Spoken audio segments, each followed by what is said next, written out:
These buildings look so dark. Dark, even the sky. I'll never get out.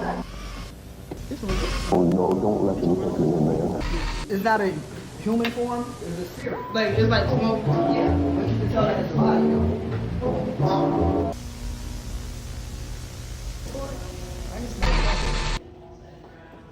It's long since been known that the mentally ill have been subjected to severe and unimaginable treatment in the United States. Centuries ago, it was viewed as a stain on your family's image if someone in your home were suffering from one of these disabilities, which brought along an all-new kind of horror: asylums. Asylums were set up to be safe spaces for the mentally ill to stay and receive treatment, but very quickly, many of them became overstuffed testing grounds for disturbed practices. In the early days, it was believed that internal imbalance was to blame for these illnesses. To combat this, doctors would cut patients open and have them bleed into buckets to restore their balance. When this didn't work, treatments would get more and more extreme. Teeth would be pulled, tonsils would be removed, and eventually they even began trying to remove pieces of the stomach, small intestine, and the colon, all because they thought this would restore balance to the body. However, many of these treatments often led to death, and we know now that they were virtually ineffective. Aside from the unimaginable procedures, patients were kept like prisoners, being trapped in overcrowded dark rooms that were rarely, if ever, cleaned, and if they didn't comply to orders, they would be beaten. In fact, they were doing more harm than good. This inspired famed architects Henry Richardson and Frederick Olmsted to come together to create a facility that was different.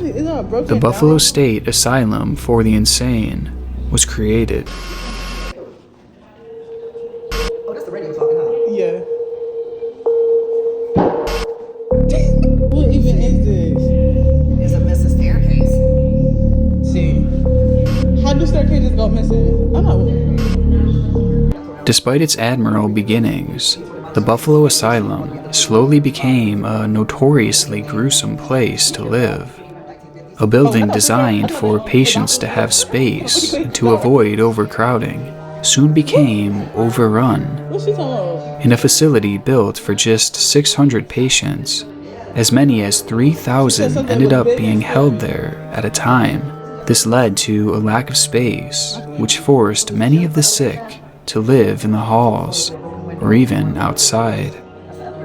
Because of the influx of patients, the care only got worse, as the hospital had stopped using innovative treatments and instead resorted to the more commonly used, cruel practices.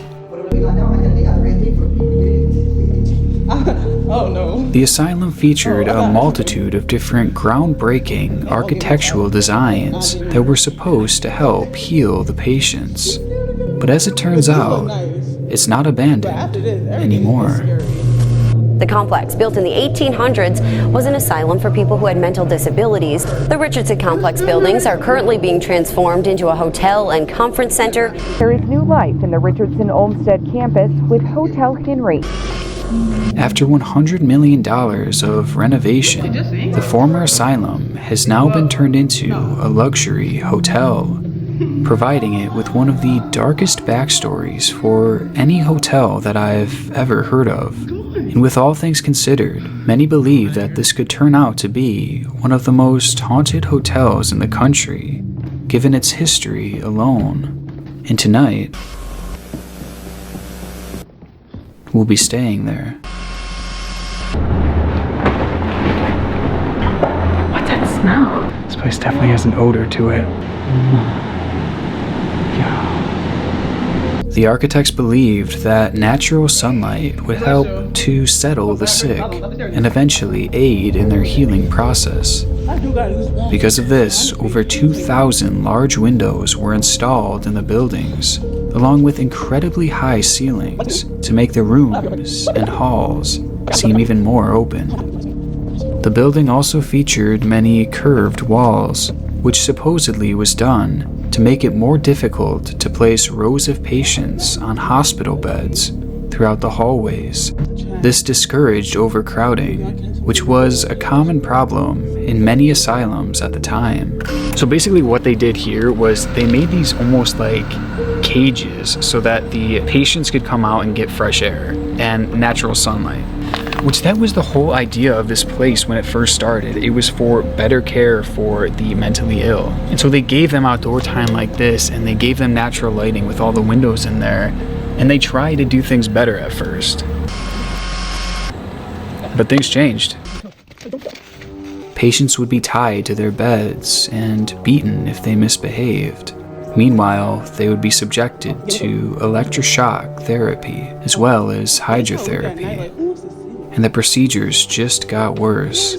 Those suffering from schizophrenia would often be given insulin so that the patient would fall into a coma. At the time, it was thought that the patients would wake up with a clearer mind. However, this came with a fatality rate that was estimated to be as high as 10%. The hospital would also use things such as metrazole to induce seizures in patients, and even lobotomies, which were notorious for causing permanent brain damage as well as death. Patients would also be artificially sterilized by doctors as they didn't want them to reproduce. The dream of the Buffalo Asylum ever becoming a place of healing for the mentally ill had faded, and in the end, it became everything that it tried not to be. Over time, the patients would slowly be pulled out of the asylum until the 70s, when operations would be shut down completely, causing the building to become abandoned and to slowly deteriorate. But even before this happened, there were stories of the paranormal inside of this complex. And to this day, it's renowned as one of the most haunted places in Buffalo, the city where I grew up. As a kid, I would hear stories of how the ghosts of former patients still roamed the halls of the abandoned building. Lost souls trapped in a place that was likely hell on earth for many of them. It's a building that I've drove by 1,000 times, and it's always left me creeped out whenever I would think of it. Just picturing how many people died within those walls, and the tragic ways in which they passed. It always just made sense to me that it was haunted. An abandoned, haunted, insane asylum. It's certainly nightmare fuel. Because of this, disabled family members would be locked away inside of cellars, abandoned in the streets, or hidden away in barns. They were punished for conditions to which they had no control over. And by the 17th century, it was clear that change needed to happen, which brought horror games of all time. Outlast was released. The game takes place in the fictional asylum known as Mount Massive, which, as it turns out, was modeled off of the Buffalo Asylum, which is now Hotel Henry, which just adds to the already terrifying building. Let's see, what is your Outlast impression? Did you say to me? The fuck did you say to me, you little shit? So I've stayed at quite a few haunted hotels in my life, but I feel like this is different. Like, don't you think this is like... Yeah, definitely. It's different because at those other haunted hotels, they were just hotel rooms, and that's typically what they always were. But here, a room like this was probably used to keep patients in. Which is horrifying to think of. It is horrifying to think of. We're gonna be sleeping on this bed in a luxury room now. Meanwhile, people were chained to beds in this room. I feel like there's a really good possibility that somebody passed away in this very room. Basically, I feel like out of all the places I've stayed, this room probably has the best possibility of being haunted. Basically, all I'm gonna do right now is ask some questions, see if there's any spirits around. Hopefully they can give us a sign, maybe that they hear us. Is there anyone here who would like to communicate? Are there any former patients of the Buffalo Asylum in here with us? We are inviting you in. We. Hey, man. Yeah, we, all right. We're all on this thus. All right, this is your last chance, and then we're gonna go. If you want to communicate with us, if you want to speak with us, then please let your presence be known. Okay. I think we're good. Alrighty, so we did get the one little noise there, but you know, yeah, we got one little spook, alright?